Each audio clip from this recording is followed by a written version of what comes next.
Greetings, I'm Dike Rostant. Welcome back to the TTT News. With the ongoing discussion about the role of TVET institutions on our nation's landscape, we are going in depth on the work of the National Energy Skills Center, or NESC, and their customized training programs, with Manager, Curriculum Services, Kofi Toney, and Dean of Continuing Studies, Indra Ramroop-Ramkissoon.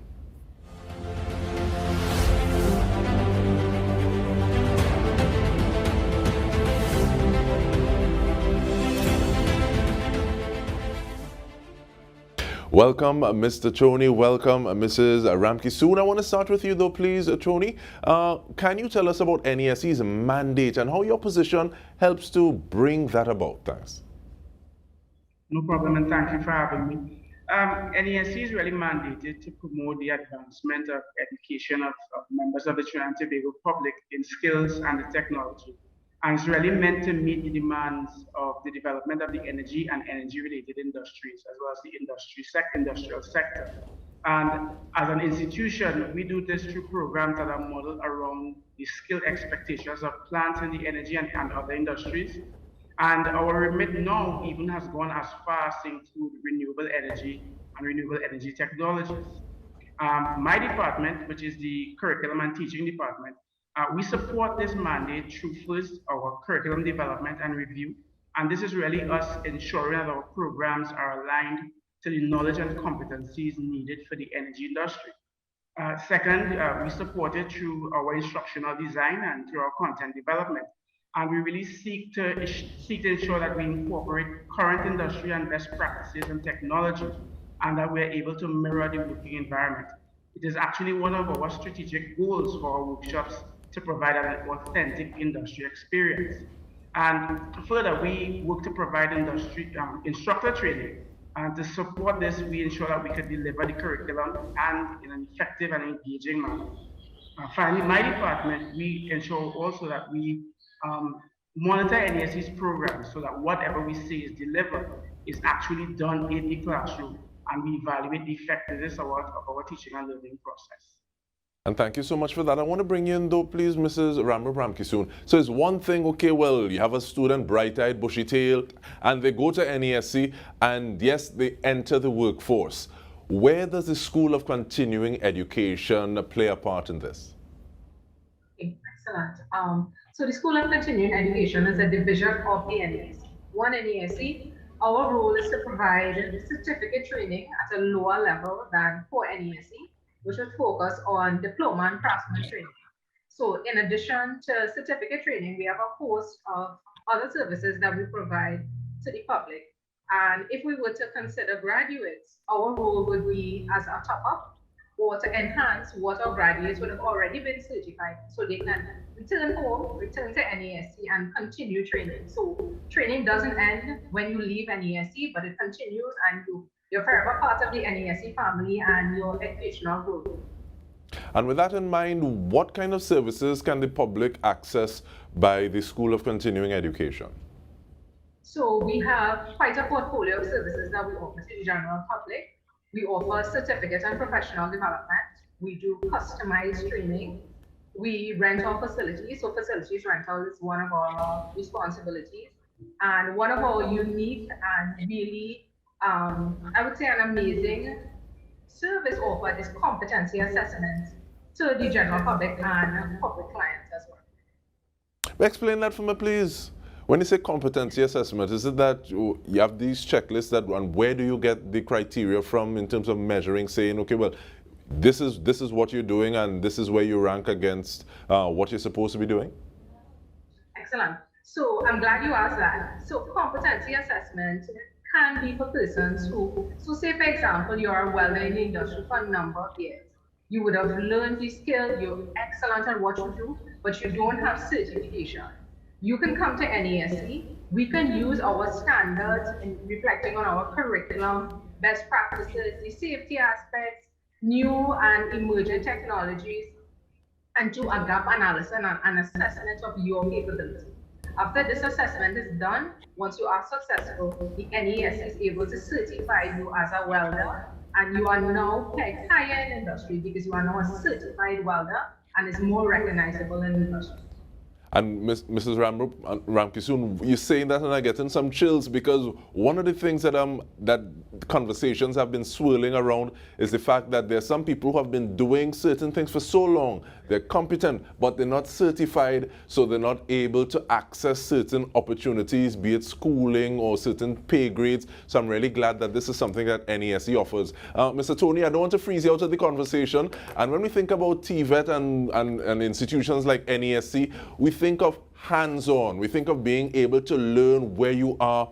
So what are some of the challenges that NESC has had to overcome during the pandemic, especially when we're looking at removing ourselves from each other in a physical way for the most part because of COVID-19 protocols? Yeah, well, I'm glad you asked. First of all, you mentioned tools and equipment, and that is one of the areas that, of course, institutions like ours tend to be a little bit challenged, not necessarily in terms of funding, but in terms of getting access to all of the requirements needed to fulfill the needs of the curriculum. So that those are one of the issues that we would have. Also, we do have within our area a bit of a shortage in terms of teachers with both the combination of educator training and the technical qualifications to be able to bring it over. At NESC though, in the context of the pandemic, we have been innovative, and we've also been a bit fortunate in that we've had within our walls the technology and the capability to go online. So we were able to do that quite quickly on the onset of the pandemic. And what we've done is we've formulated a bit of a framework that allows us to do online training where we bring our content together and we brought it together quite quickly to be able to put it in a digital format and have it available to students online. So we've had the online training, we've had some simulation done, we've had some projects where students can go away and do work and bring back. And of course, once we were able to bring students back into the campuses, then we were able to bring them in smaller groups into the workshops and take everything that we would have done online and bring it back into the workshop. So I think what we've been able to do is actually have a hybrid type of program that really serves the TVET sector well. No, you started to answer that, Mr. Toney, and I was wondering if you're going to give me something from a teacher for 6 in terms of like, you bring back everybody. I'm glad that you're saying, okay, well, you're working with smaller cohorts. And how does this kind of bode in terms of going forward when restrictions are being relaxed? And do you think that hybrid program is something that NESC is going to stick with? Well, definitely. I think we've found that it is working. There are still areas that we can tweak, and we are continually looking at our framework in terms of the amount of online training versus the amount of workshop time that the students spend. What the advantage is in doing this is you're a lot more targeted in the competencies that you're working to develop, so that when you bring the smaller groups in, you are very specific in what you're bringing them in to do and the competencies that they're going to develop over that period. It also saves students a lot of time because you're saving time in terms of the commute and not having to be in school every day, but you're just in school to do the things that are really required that can't be done at home. Now you're saying that and I'm watching the return of people a little cocky-eyed, because that also means a little more traffic. So I appreciate what you're saying in terms of when you actually come, there's something specific, structured, you do it and you get out. We continue the conversation when we return. Stay with us. We are talking about NESCs and customized training programs when we return.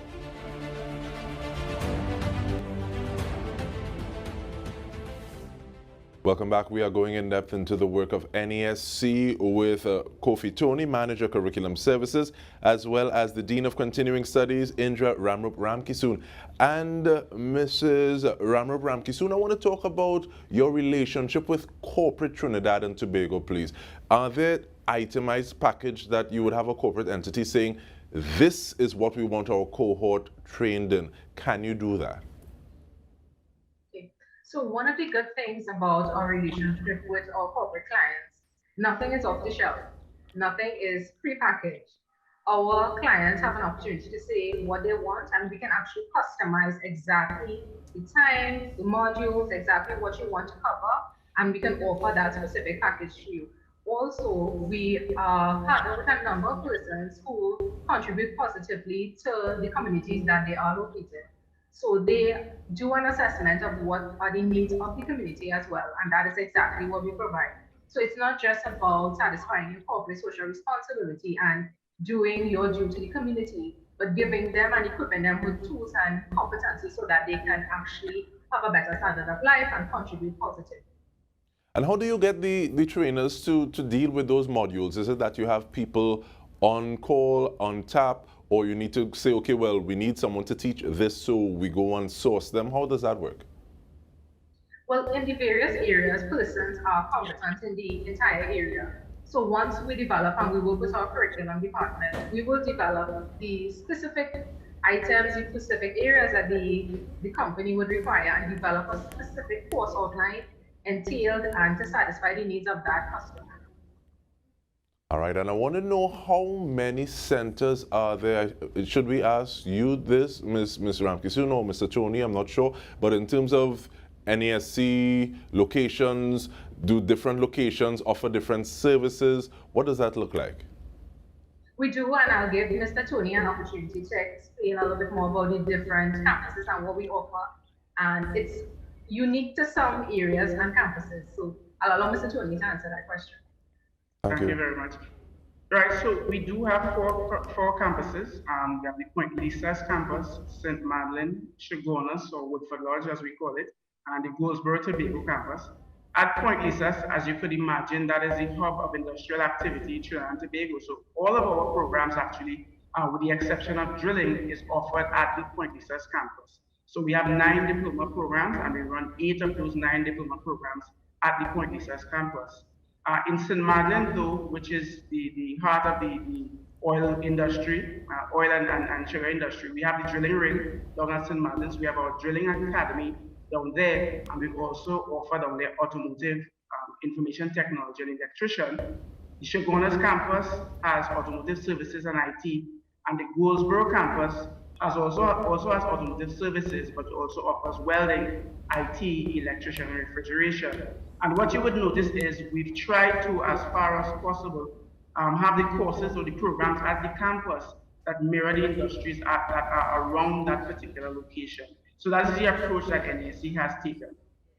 And how do you recruit students, and how do you recruit individuals to fuel the students' pursuits? So saying at Chagonas campus, you look at automotive. Is it that you tell people, okay, well, come with your car and our students will fix it? And so there's that question. And also, how do you recruit the students?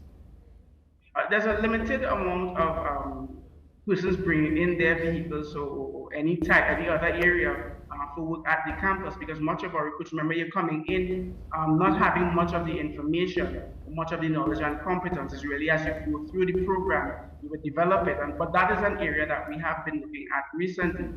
In terms of marketing, though, in terms of bringing students in, first of all, and our primary really approach is through community and school outreach programs. So we do have persons who go into our schools, go into the communities, give information about the NESC programs, about TVET training generally, and generate that interest in our programs. We also have as well our digital marketing campaign that involves social media and a lot of digital content. So we're out there on TikTok, we're out on Instagram, on Facebook as well, sharing the information about NESC, about TVET programs, and working towards getting persons interested in that type of program so that they come in and benefit from what we have at NESC. Hey, Mr. Toney, NESC on TikTok, don't play with you all. But with regard, and it'll be interesting because you said you're looking at having more clients come, and especially with the work that you're doing on renewable energy, that may impact how it is you engage with clients. But Mrs. Ramkissoon, you spoke about having that good relationship with your corporate stakeholders. What kind of corporate social responsibility initiatives do you execute for those corporate clients? Well, what they do is really equipped, and it's the competence aspect of it. So it's really developing them educationally so that they can sustain themselves and become more marketable. So some of the programs we would have done Microsoft Word, Excel, PowerPoint programs. We would have done air conditioning and refrigeration maintenance and installation, valve maintenance, and we're moving into renewable energy at the introductory level in some of the areas as well. And in some of those areas would be Point Fortin Library and the Mayaro area also. And I'm really glad you're speaking about that renewable energy. We recently spoke with someone who is involved in solar, and she said it was a bit hard for her to get that kind of knowledge when she was really looking for it. But with that in mind, Mr. Toney, what's next on the horizon? What are you all saying? Okay, these are some of the things we're going to be focusing on next. Yeah, well, definitely renewable energy is something that we're looking at now, and we're looking to add that to our suite of programs in the near future, including hybrid technology and electric vehicles. We're also working on electrical and instrumentation as well. All of this is also supported by an upgrade that we're working on in our workshops, so that when you come to us, you get that real life and that authentic experience. So it's looking at the new technology, it's looking at where the world is heading right now, and then as an institution, making sure that we have the resources in place so that we can sustain that training that will take place. No, we're asking all of this and getting all of this fabulous information, but I'm not sure that we've asked for information to engage with NESC. So if someone wants to be a part of NESC and say, yes, I've been looking for something like this, how do they contact you, and what are those steps to become a student? Right, so first of all, they can visit the NESC website at nesc.edu.tt. You can also find us on Facebook at National Energy Skills Center on Facebook. You can find us on Instagram. You can even call the institution at 636-8315. Once you get in, to register as a student with NESC, you just have to visit our website and click on that application button, and it will actually take you through everything that you would need to go from an applicant to a student within the institution. You'll see all the programs that are available, and the requirements for registration as well is listed on the website. So that definitely, to get to NESC is easy. Just visit our website and all the information is there, or look for us on social media. Thank you so much. And Mrs. Ramroop-Ramkissoon, the last 50 seconds are yours. Okay, so we really want to encourage persons to take advantage of the opportunities that are available at NESC, whether you're interested in diploma programs, engaging for 2 years, leaving with a wealth of knowledge, ready for industry, whether you are already skilled and want to engage and enhance what you have, learn a new skill. If you're looking at rentals, we are the place to check out. Check us out. We have site visits available, experience, excited, excellent customer service. Please choose NESC. Training, facilities rental, competency assessment. We're here. Nothing is prepackaged. Anything you want, we're able to tailor and facilitate you, whether you're a company, you're an individual, you're a small company, a large company, the NESC is here and we're ready to serve you.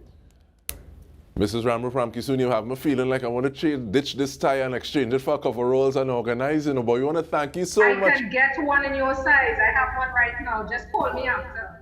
All right then, Indra Ramroop-Ramkissoon, Dean of Continuing Studies, as well as Kofi Toney, Manager, Curricular Services. We want to thank you so much for letting us know what is on tap at the National Energy Skills Center. And on behalf of the entire TTT News team, I'm Dike. This has been In Depth.